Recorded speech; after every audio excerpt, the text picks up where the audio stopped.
மேற்கத்தேய இடைத்தரகர்கள் மூலமாக இஸ்ரேலி ஆக்கிரமிப்பு ஈரானுக்கு அனுப்பியிருக்கக்கூடிய செய்தியும் ஈரானினுடைய அதிரடியான பதில்களும்.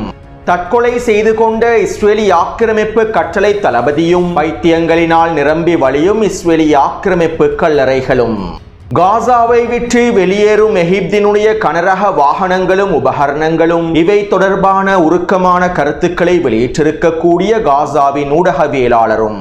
டொனால்ட் ட்ரம்பின் 2ஆம் கட்ட திட்டம் தொடர்பான சில முக்கியமான உண்மைகளை மறைத்து பிரச்சாரங்களை மேற்கொள்ளக்கூடிய அடிமை அரபு ஊடகங்களும் ஹமாஸ் தலைவருடைய தரமான பதிலடிகளும். இஸ்ரேலிய சிறைச்சாலைகளில் இருக்கக்கூடிய பலஸ்தீனிய கைதிகளை சித்திரவதை செய்து தூக்கிலிடுவதற்கான ஆதரவை வெளிப்படுத்தியிருக்கக்கூடிய பென்குவிரும் ஊடகங்களிடம் வெளியிட்டிருக்கக்கூடிய மிருகத்தனமான கருத்துக்களும். வெஸ்ட் பேங்க் பிரதேசத்திலே பலஸ்தீனிய போராளிகள் மேற்கொண்டு வரும் வீரியமான தாக்குதல்களும் ஜெர்மனி அதிபரிடம் துரோகி அப்பாஸ் முன்வைத்திருக்கக்கூடிய கோரிக்கைகளும்.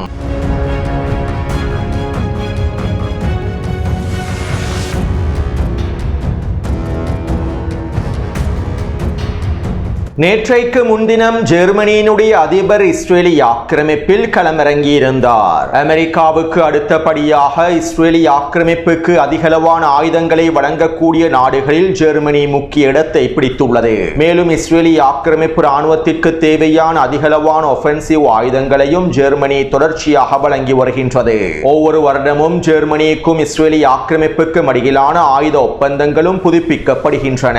இப்படியான நிலைமையிலேயே தற்போது ஜெர்மனியினுடைய அதிபர் இஸ்ரேலி ஆக்கிரமிப்பில் களமிறங்கியிருந்தார். இஸ்ரேலி ஆக்கிரமிப்புக்கான முழுமையான ஆதரவை வெளிப்படுத்தும் நோக்கத்தோடும் இஸ்ரேலி ஆக்கிரமிப்புடனான ஆயுத ஒப்பந்தங்களை புதுப்பிக்கும் நோக்கத்தோடுமே அவர் களமிறங்கியிருந்தார். 2026ஆம் ஆண்டுக்கான யூரோவிஷன் போட்டிகளில் இஸ்ரேலி ஆக்கிரமிப்பு கலந்து கொள்ளக்கூடாது என ஸ்பெயின், நெதர்லாந்து, ஐஸ்லாந்து, அயர்லாந்து போன்ற ஐரோப்பிய நாடுகள் ஐரோப்பிய ஒன்றியத்திற்கு உச்சழுத்தங்களையும் வழங்கியிருந்தன.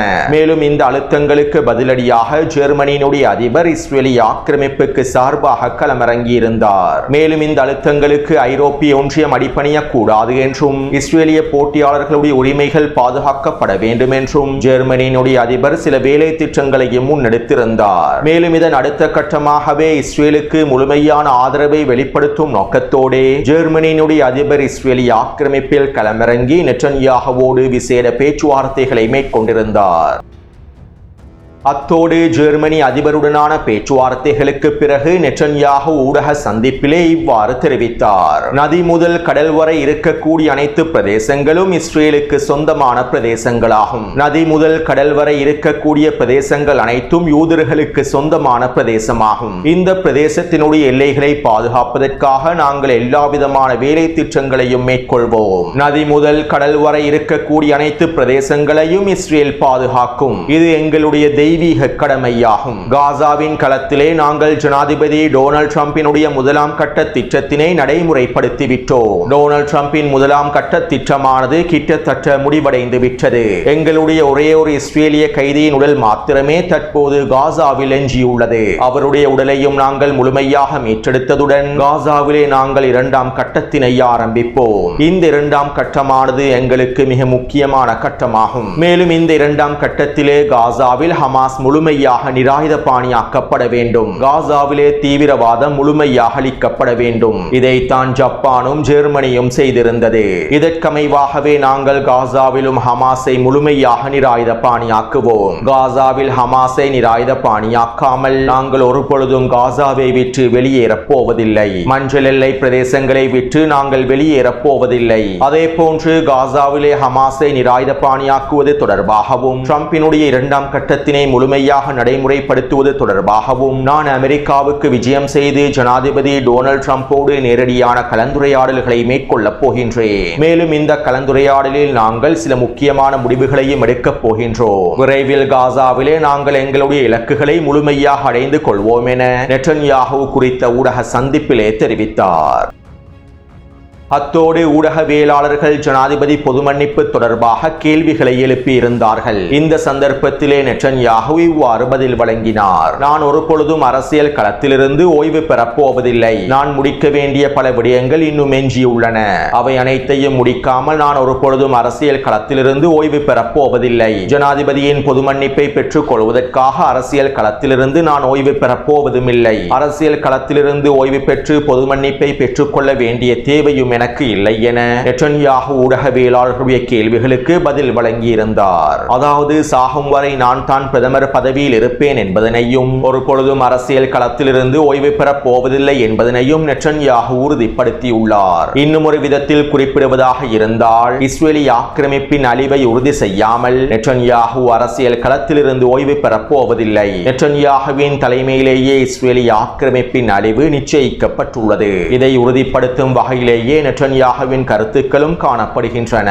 அத்தோடு வருகின்ற 29ஆம் திகதி நெட்டன்யாஹு அமெரிக்காவுக்கு விஜயம் செய்ய போகின்றார். இதன்போது டொனால்ட் ட்ரம்போடு மிக முக்கியமான பேச்சுவார்த்தைகளை மேற்கொள்ளப் போவதாகவும் காசா தொடர்பாகவும் லெபனான் தொடர்பாகவும் ஈரான் தொடர்பாகவும் மிக முக்கியமான முடிவுகளை எடுக்கப் போவதாகவும் இஸ்ரேலி ஆக்கிரமிப்பு ஊடகங்கள் செய்திகளை வெளியிட்டுள்ளன.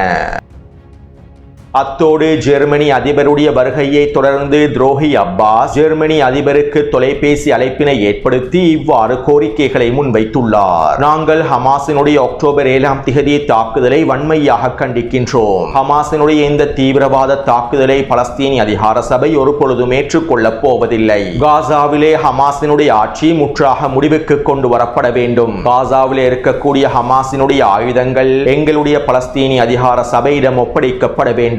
நாங்கள் இஸ்ரேலோடு ஒன்றிணைந்து அமைதியை ஏற்படுத்துவதற்கு தயாராகவே இருக்கின்றோம். இரு நாட்டு தீர்வு கொள்கைகளுக்கு அமைவாக உடன்படிக்கைகளை மேற்கொள்வதற்கும் தயாராகவே இருக்கின்றோம். இதனால் டொனால்ட் ட்ரம்பின் 2ஆம் கட்டத்திற்கு அமைவாக காசாவிலே ஹமாஸ் நிராயுதபாணியாக்கப்பட வேண்டும். சர்வதேச படைகளில் ஜெர்மனியினுடைய படைகளும் களமிறக்கப்பட போகின்றன.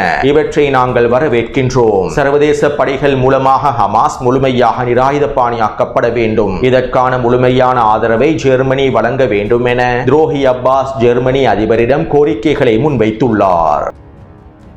அடுத்து வெஸ்ட் பேங்க் பிரதேசத்திலே மோதல்கள் தொடர்கின்றன. துரோகி அப்பாஸினுடைய PA படைகள் இஸ்ரேலி ஆக்கிரமிப்பு ராணுவத்திற்கு முழுமையான ஆதரவை வழங்கி வரக்கூடிய வேளையிலும் பலஸ்தீனிய போராளிகள் தொடர்பான உளவு தகவல்களை இஸ்ரேலி ஆக்கிரமிப்பு ராணுவத்திற்கு வழங்கி வரக்கூடிய வேளையிலும் பலஸ்தீனிய போராளிகள் இந்த தடைகளை தாண்டி ஆக்கிரமிப்பு ராணுவத்திற்கு எதிராக தொடர்ச்சியான வீரியமான அனைத்து விதமான தாக்குதல்களையும் மேற்கொண்டு வருகின்றார்கள்.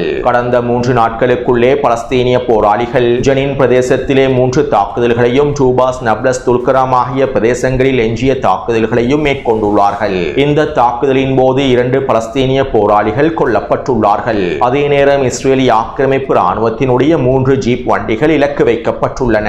இதன் மூலமாக இஸ்ரேலி ஆக்கிரமிப்பிலே 5க்கும் அதிகமான சிப்பாய்கள் கொல்லப்பட்டும் படுகாயங்களுக்கும் உள்ளாக்கப்பட்டுள்ளார்கள். இருப்பினும் இஸ்ரேலி ஆக்கிரமிப்பு ராணுவம் இந்த இழப்புகள் தொடர்பான எந்தவிதமான தகவல்களையும் வெளியிடுவதில்லை. வெஸ்ட் பேங்க் பிரதேசத்தினுடைய களத்தில் இருக்கக்கூடிய ஊடகவியலாளர்கள் இஸ்ரேலி ஆக்கிரமிப்பின் போர் வாகனங்கள் சிதைக்கப்பட்டிருப்பதனை உறுதிப்படுத்தியுள்ளார்கள். அதே போன்று பலஸ்தீனிய போராளிகள் கடந்த 3 நாட்களுக்குள்ளே கிட்டத்தட்ட 5க்கும் அதிகமான சோதனை சாவடிகளை இலக்கு வைத்து துப்பாக்கிச் சூட்டு தாக்குதல்களையும் மேற்கொண்டுள்ளார்கள். இந்த தாக்குதல்களிலும் பல இஸ்ரேலி ஆக்கிரமிப்பு சிப்பாய்கள் படுகாயங்களுக்குள்ளாக்கப்பட்டிருப்பதாக தெரிவிக்கப்படுகின்றது. அத்தோடு பலஸ்தீனிய போராளிகளின் இந்த தாக்குதல்களை சமாளிக்க முடியாத இஸ்ரேலி ஆக்கிரமிப்பு ராணுவம் ஜெனின், டூபாஸ், நப்லஸ் ஆகிய பிரதேசங்களை முற்றுகையிட்டு குறித்த பிரதேசங்களை தரைமட்டமாக்கக்கூடிய நடவடிக்கைகளையும் மேற்கொண்டு வருகின்றது. இதற்கமைவாக ஜெனின் பிரதேசத்திலே 3 தெருக்களும் நப்லஸ், டூபாஸ் ஆகிய பிரதேசங்களில் 2 தெருக்களும் புல்டோசர் வண்டிகள் மூலமாக தரைமட்டமாக்கப்பட்டுள்ளன.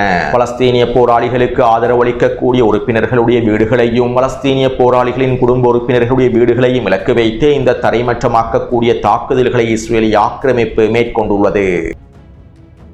அடுத்து இஸ்ரேலி ஆக்கிரமிப்பு வலதுசாரி அமைச்சரும் தேசிய பாதுகாப்பு அமைச்சருமான பென் குவிர் இஸ்ரேலிய சிறைச்சாலைகளில் இருக்கக்கூடிய பலஸ்தீனிய கைதிகளை முழுமையாக தூக்கிலிடுவதற்கான ஆதரவை வழங்கக்கூடிய வகையில் பாராளுமன்ற அமர்விலே தூக்கு கயிறு ரிபன்களை அணிந்து இதற்கான ஆதரவையும் வெளிப்படுத்தி இருந்தார். குறித்த புகைப்படத்திலே இவற்றை உங்களுக்கு தெளிவாக அவதானிக்கலாம். பென் குவிரும் அவருடைய பிரதிநிதிகளும் ஏனைய அமைச்சர்களும் பலஸ்தீனிய கைதிகளை முழுமையாக தூக்கிலிட வேண்டும் என்கின்ற பிரச்சாரங்களை ஆரம்பித்துள்ளார்கள். மேலும் மேலும் பாராளுமன்ற அமர்வுக்கு பின்பு பென்கோவிர் ஊடகங்களிடம் இவ்வாறு தெரிவித்தார். இஸ்ரேலிய சிறைச்சாலையில் இருக்கக்கூடிய பலஸ்தீனிய கைதிகள் அனைவரையும் தூக்கிலிடுவதற்கான சட்டம் முழுமையாக நிறைவேற்றப்பட்டதும் இந்த சட்டம் முழுமையாக நிறைவேற்றப்பட்டு என்னுடைய அமைச்சரவைக்கு முழுமையான அனுமதி கிடைக்க பெற்றதும் நான் சிறைச்சாலையில் இருக்கக்கூடிய பலஸ்தீனிய கைதிகள் அனைவரையும் தூக்கிலிடுவேன். ஆரம்பமாக சிறைச்சாலையில் இருக்கக்கூடிய ஹமாஸின் உறுப்பினர்கள் அனைவரையும் தூக்கிலிடுவேன். குறைந்தது ஒரு மாதத்திற்குள்ளே 2000க்கும் அதிகமான பலஸ்தீனிய கைதிகளையாவது நான் தூக்கிலிடுவேன். மேலும் பலஸ்தீனிய கைதிகளை தூக்கிலிடுவது தொடர்பாகவும் அவர்களை எவ்வாறு தூக்கிலிட வேண்டும் என்பது தொடர்பாகவும் நான் சில நிபுணர்களோடு ஆய்வுகளை மேற்கொண்டு வருகின்றேன். இதற்கமைவாக கொடிய நச்சு ஊசிகளை பலஸ்தீனிய கைதிகளுக்கு செலுத்தி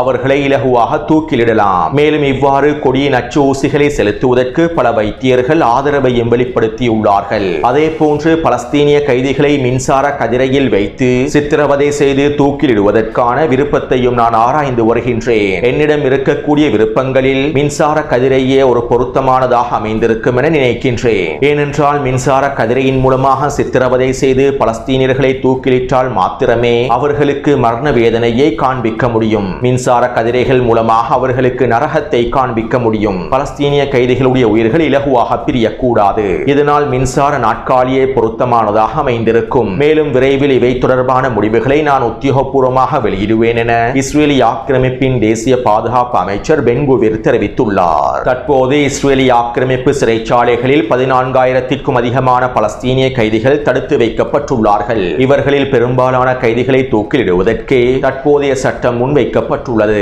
மேலும் குறித்த சட்டத்திற்கான முதலாவது வாசிப்பு நிறைவேற்றப்பட்டு விட்டது. இனி வரக்கூடிய பாராளுமன்ற அமர்வுகளில் அடுத்த கட்ட வாசிப்புகள் முன்வைக்கப்பட்டு விரைவில் குறித்த சட்டமானது நிறைவேற்றப்பட்டு அதிகளவான பலஸ்தீனிய கைதிகள் தூக்கிலிடப்படுவார்கள் என்று இஸ்ரேலிய ஆக்கிரமிப்பு ஊடகங்களும் செய்திகளை வெளியிட்டுள்ளன.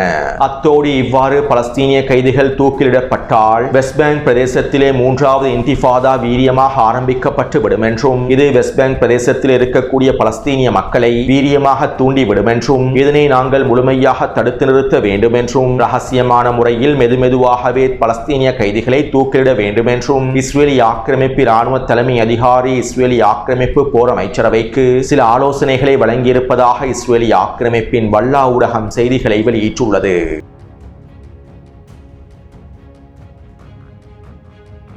டொனால்ட் ட்ரம்பின் 2ஆம் கட்ட திட்டத்தினை முழுமையாக நடைமுறைப்படுத்துவதன் மூலமாக இஸ்ரேலி ஆக்கிரமிப்பு ராணுவம் காசாவை விட்டு முழுமையாக வெளியேறிவிடும் என்றும் மஞ்சள் நிற எல்லை பிரதேசங்களில் இருந்தும் இஸ்ரேலிய ராணுவம் முழுமையாக வெளியேறிவிடும் என்றும் காசாவில் எல்லை பிரதேசங்களில் மாத்திரம்தான் இஸ்ரேலி ஆக்கிரமிப்பு ராணுவம் நிலை கொண்டிருக்கும் என்றும் டொனால்ட் ட்ரம்பின் 2ஆம் கட்ட திட்டத்தினை முழுமையாக நடைமுறைப்படுத்துவதன் மூலமாகவே காசாவில் இந்த இலக்குகளை முழுமையாக அடைந்து கொள்ள முடியும் என்றும் அடிமை மத்தியஸ்தர்களை ஆதரிக்க கூடிய அரபு அடிமை ஊடகங்கள் தொடர்ச்சியான பிரச்சாரங்களை மேற்கொண்டு வருகின்றன. ஆனால் டொனால்ட் ட்ரம்பின் 2ஆம் கட்ட நிபந்தனைகளுக்கு அமைவாக காசாவிலே ஹமாஸ் முழுமையாக நிராயுதபாணியாக்கப்பட்டு எதிர்ப்பு குழுக்களுடைய பலஸ்தீனிய போராளிகளுடைய ஆயுதங்கள் முழுமையாக அளிக்கப்பட்டதற்கு பின்பே இஸ்ரேலி ஆக்கிரமிப்பு ராணுவம் காசாவை விட்டு வெளியேறும் என்கின்ற உண்மைகளை முழுமையாக மூடி மறைத்து வருகின்றன. டொனால்ட் ட்ரம்பினுடைய 2ஆம் கட்ட திட்டத்திலே இஸ்ரேலி ஆக்கிரமிப்பு ராணுவம் மஞ்சள் நிற எல்லை பிரதேசங்களில் இருந்து முழுமையாக வாங்குவதும் காசாவை விட்டு வெளியேறுவதும் ஹமாஸினுடைய நிராயுத பாணியாக்கத்தோடு தான் சம்பந்தப்பட்டுள்ளது என்கின்ற உண்மையை அதிகளவான அடிமை அரபு ஊடகங்கள் மூடி மறைக்கின்றன.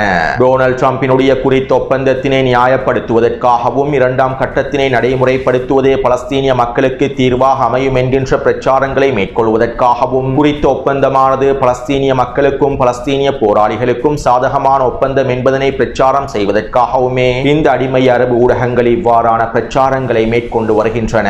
அதே போன்று காசாவிலே களமிறக்கப்பட போகும் சர்வதேச படைகள் தொடர்பாகவும் இவ்வாறான போலி பிரச்சாரங்களை மேற்கொள்ளப்பட்டு வருகின்றன. சர்வதேச படைகள் காசாவில் களமிறக்கப்படுவதனால் பலஸ்தீனிய மக்களுக்கோ பலஸ்தீனிய போராளிகளுக்கோ எந்தவிதமான பிரச்சனைகளும் ஏற்பட போவதில்லை என்றும் சர்வதேச படைகள் காசாவில் களமிறக்கப்படுவதன் மூலமாகவே இஸ்ரேலிய ராணுவத்தை காசாவிலிருந்து வெளியேற்ற முடியும் என்றும் அதிகளவான அடிமை அரபு ஊடகங்கள் பிரச்சாரங்களை மேற்கொள்கின்றன. இப்படியான நிலைமை உண்மையிலேயே ஹமாஸினுடைய மூத்த தலைவர்களில் ஒருவரான தாஹிர் அல் நுனு அவர்கள் இவ்வாறு தெரிவித்துள்ளார். ஹமாஸை நிராயுதபாணியாக்கும் நோக்கத்தோடு, எதிர்ப்பை நிராயுதபாணியாக்கும் நோக்கத்தோடு காசாவில் களமிறக்கப்பட போகும் சர்வதேச படைகளை நாங்கள் ஒருபொழுதும் ஆதரிக்கப் போவதில்லை. காசாவினுடைய எல்லை பிரதேசத்தில் மாத்திரமே சர்வதேச படைகள் களமிறக்கப்பட வேண்டும். மேலும் இந்த சர்வதேச படைகளுடைய முக்கியமான நோக்கமாக யுத்த நிறுத்தத்தை கண்காணிப்பதையே கொண்டிருக்க வேண்டும். இவ்வாறு இந்த நோக்கங்களுக்காக காசாவினுடைய எல்லை பிரதேசத்தில் சர்வதேச படைகளை களமிறக்குவதற்கு மாத்திரமே நாங்கள் எங்களுடைய ஆதரவை வெளிப்படுத்தியுள்ளோம். இதனை மத்தியஸ்தர்களும் அனைவரும் தெளிவாக புரிந்து கொள்ள வேண்டும். ஹமாஸையும் ஏனைய எதிர்ப்பு குழுக்களையும் நிராயுதபாணியாக்கும் நோக்கத்தோடு காசாவிற்குள்ளே நுழையக்கூடிய எந்த ஒரு சர்வதேச படையும் ஆக்கிரமிப்பு படையாகவே கருதப்படும். ஆக்கிரமிப்பு படைகளுக்கு காசாவில் எப்போதும் இடம் இருக்காது. மேலும் காசாவிலே சர்வதேச படைகளை களமிறக்கி ஹமாஸையும் எதிர்ப்பு குழுக்களையும் நிராயுதபாணியாக்க முடியும் என நீங்கள் கனவு காண வேண்டாம். உங்களுடைய கனவுகளும் மாயைகளும் காசாவின் களத்தில் ஒரு பொழுதும் பலிக்கப் போவதில்லை. அதே போன்று நாங்கள் ஆயுதங்களை கீழே வைக்கப் போவதும் இல்லை. எங்களுடைய ஆயுதங்கள் ஆக்கிரமிப்பின் இருப்போடே சம்பந்தப்பட்டுள்ளது. ஆக்கிரமிப்பு இருக்கும் வரை எங்களுடைய ஆயுதங்களும் இருக்கும். பலஸ்தீனிய சுதந்திர தேசம் உருவாக்கப்பட்டு சுதந்திர பலஸ்தீனிய அரசு உருவாக்கப்பட்டதற்கு பின்பு நாங்கள் அந்த பலஸ்தீனிய அரசாங்கத்திடம் எங்களுடைய ஆயுதங்களை ஒப்படைப்போம். இந்த நிலைப்பாடுகளில் எந்தவிதமான மாற்றங்களும் ஏற்பட போவதில்லை என ஹமாஸினுடைய மூத்த தலைவர்களில் ஒருவரான தாஹிர் அல் நுனு அவர்கள் தெரிவித்துள்ளார். அடுத்து காசாவிற்குள்ளே இடிபாடுகளுக்குள் சிக்கியிருக்கக்கூடிய இஸ்ரேலி ஆக்கிரமிப்பு கைதிகளுடைய உடல்களை மீட்டெடுப்பதற்காக எகிப்து கனரக உபகரணங்களையும் கனரக வாகனங்களையும் காசாவிற்குள்ளே களமிறக்கி இருந்தது. கடந்த 60 நாட்களுக்குள் அதிகளவான கனரக வாகனங்களும் உபகரணங்களும் காசாவிற்குள்ளே களமிறங்கி இருந்தன. எகிப்தினுடைய இந்த உபகரணங்களையும் வாகனங்களையும் பயன்படுத்திய பலஸ்தீனிய போராளிகள் இடிபாடுகளுக்குள் புதைக்கப்பட்டிருக்கக்கூடிய சிக்கியிருக்கக்கூடிய இஸ்ரேலிய கைதிகளின் உடல்களையும் மீட்டெடுத்திருந்தார்கள். தற்போது ஒரே ஒரு இஸ்ரேலி ஆக்கிரமிப்பு சிப்பாயின் உடல் மாத்திரமே காசாவில் எஞ்சியுள்ளது. இதனால் தற்போது காசாவிலே களமிறக்கப்பட்டிருந்த எகிப்தினுடைய அதிகளவான கனரக வாகனங்களும் உபகரணங்களும் முழுமையாக காசாவை விட்டு வெளியேறி வருகின்றன. இப்படியான நிலைமையில் காசாவினுடைய ஊடகவியலாளர் மொட்சாம் அல் தாலூத் அவர்கள் இவ்வாறு தெரிவித்துள்ளார். காசாவிலே இடிபாடுகளுக்குள் 10,000க்கும் அதிகமான பலஸ்தீனிய மக்கள் சிக்கிக் கொண்டுள்ளார்கள். இந்த 10,000க்கும் அதிகமான பலஸ்தீனிய மக்களுடைய உடல்களை இடிபாடுகளுக்குள் இருந்து மீட்டெடுக்க முடியாத சூழ்நிலை காணப்படுகின்றது. கனரக வாகனங்கள் கனரக உபகரணங்கள் இல்லாமல் இந்த 10,000க்கும் அதிகமான பலஸ்தீனிய மக்களுடைய உடல்களை மீட்டெடுக்கவே முடியாது. மேலும் தற்போது இஸ்ரேலி ஆக்கிரமிப்பு கைதிகளின் உடல்களை மீட்டெடுத்ததற்கு பின்பு எகிப்தினுடைய கனரக வாகனங்களும் உபகரணங்களும் காசாவை விட்டு வெளியேறுகின்றன. உண்மையிலேயே இந்த நிலைமையானது மிகவும் கொடூரமான நிலைமையாகும். இஸ்ரேலிய கைதிகளுடைய உடல்கள் மாத்திரம்தான் பெருமதி வாய்ந்தவையா? பலஸ்தீனிய மக்களுடைய உடல்கள் பெருமதியற்றவையா? ஏன் பலஸ்தீனிய மக்களுடைய உடல்களை மீட்டெடுப்பதற்காக எகிப்திய வாகனங்களும் உபகரணங்களும் பயன்படுத்தப்படவில்லை? பலஸ்தீனிய மக்களுடைய இரத்தம் அவ்வளவு மலிவானதா என காசாவின் களத்தில் இருக்கக்கூடிய ஊடகவியலாளர் உருக்கமான கருத்துக்களையும் கேள்விகளையும் முன்வைத்திருந்தார். மேலும் இதைத் தொடர்ந்து இதற்கான பதில்களையும் எகிப்திய தரப்பினர் வழங்கியிருந்தார்கள். காசாவிலே உள்ள இஸ்ரேலிய கைதிகளின் உடல்களை மீட்டெடுப்பதற்காக மாத்திரம்தான் இஸ்ரேல் இந்த உபகரணங்களையும் வாகனங்களையும் ரஃபா கடவை பிரதேசத்தினூடாக அனுமதித்துள்ளது. பலஸ்தீனியர்களை மீட்டெடுப்பதற்கான அனுமதிகளை இஸ்ரேல் எங்களுக்கு இன்னும் வழங்கவில்லை என அடிமை மத்தியஸ்தர்களில் ஒருவராக இருக்கக்கூடிய எகிப்தினுடைய பிரதிநிதிகள் பதில்களை வழங்கியுள்ளார்கள். உண்மையில் இந்த அடிமைகள் பலஸ்தீனிய மக்களுக்கு செய்யக்கூடிய இந்த துரோகத்திற்கு நிச்சயமாக ஒரு நாள் தண்டனைகளை அனுபவிப்பார்கள். பலஸ்தீனிய மக்களுடைய உடல்களை இழிவுபடுத்தக்கூடிய இந்த அடிமைகள் நிச்சயமாக இழிவுபடுத்தப்படுவார்கள்.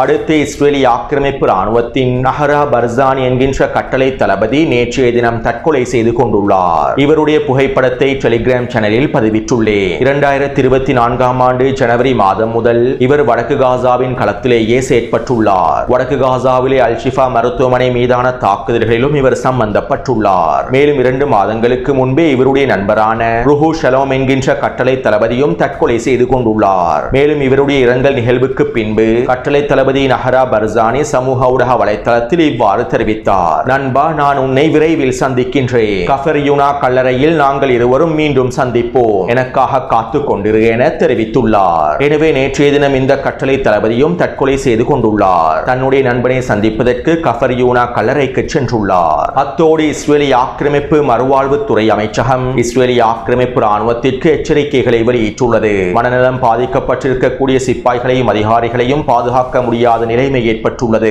இவர்களுக்கிடையிலே தற்கொலையினுடைய வீதம் அதிகரித்து வருகின்றது.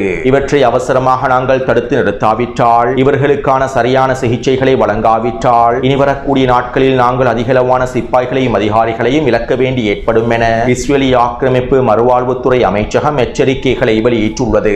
எனவே காசாவிலே பலஸ்தீனிய போராளிகளின் தாக்குதல்களுக்குள்ளாகி பைத்தியம் பிடித்து அலையக்கூடிய இஸ்ரேலிய ஆக்கிரமிப்பு சிப்பாய்களும் அதிகாரிகளும் இஸ்ரேலிய ஆக்கிரமிப்பு கல்லறைகளில் நிரம்பி வழிகின்றார்கள். அடுத்து மேற்கத்திய இடைத்தரகர்கள் மூலமாக இஸ்ரேலிய ஆக்கிரமிப்பு ஈரானுக்கு செய்தி ஒன்றை அனுப்பியுள்ளது. கடந்த 2 மாதங்களுக்கு முன்பும் இவ்வாறான ஒரு செய்தியை இஸ்ரேலிய ஆக்கிரமிப்பு அனுப்பியிருந்தது. அமெரிக்க மற்றும் ஐரோப்பிய தலைமைகள் பிரதிநிதிகள் ஈரானிடம் இவ்வாறு தெரிவித்துள்ளார்கள். இஸ்ரேல் ஈரானுக்கு எதிரான அடுத்த கட்ட தாக்குதல்களை ஆரம்பிப்பதற்கு விரும்பவில்லை. ஈரானுக்கு எதிரான இன்னும் ஒரு போரை ஆரம்பிப்பதற்கு இஸ்ரேல் திட்டமிடவில்லை. அமெரிக்காவும் ஈரானினுடைய அணுசக்தி தளங்களை இலக்கு வைத்து தாக்குதல்களை மேற்கொள்வதற்கு விரும்ப இதனால் ஈரான் பதற்றப்படாமல் வேலை திட்டங்களை முன்னெடுக்கலாம். அமெரிக்காவுடனான பேச்சுவார்த்தைகளை மீண்டும் ஆரம்பிக்கலாம். சர்வதேச அணுசக்தி நிறுவனத்துடனான உறவுகளையும் புதுப்பித்துக் கொள்ளலாம் என ஈரானிடம் மேற்கத்திய இடைத்தரகர்கள் தெரிவித்துள்ளார்கள். இதைத் தொடர்ந்து ஈரானிய தலைமைகள் இவ்வாறு பதில்களை வழங்கியுள்ளார்கள். ஈரான் இந்த தகவல்களையும் செய்திகளையும் ஒரு பொழுதும் நம்ப போவதில்லை. இஸ்ரேலிய ஆக்கிரமிப்பின் ஏமாற்று பொறிகளில் நாங்கள் ஒரு பொழுதும் சிக்கிக் கொள்ளப் போவதில்லை. நாங்கள் இஸ்ரேலிய ஆக்கிரமிப்புக்கு எதிரான அடுத்த கட்ட போருக்கு தயாராகவே இருக்கின்றோம். இஸ்ரேலிய ஆக்கிரமிப்புடனான அடுத்த கட்ட போரானது தவிர்க்க முடியாததாகும். மேலும் இந்த போருக்கு ஈரானிய மக்களும் முழுமையாக தயாராகவே இருக்கின்றார்கள் என ஈரானிய தலைமைகள் பதிலடிகளை வழங்கியுள்ளார்கள். எனவே இந்த காணொளி தொடர்பான கருத்துக்களை பதிவிடுங்கள். தொடர்ந்து என்னுடன் இணைந்திருங்கள். நன்றி, வணக்கம்.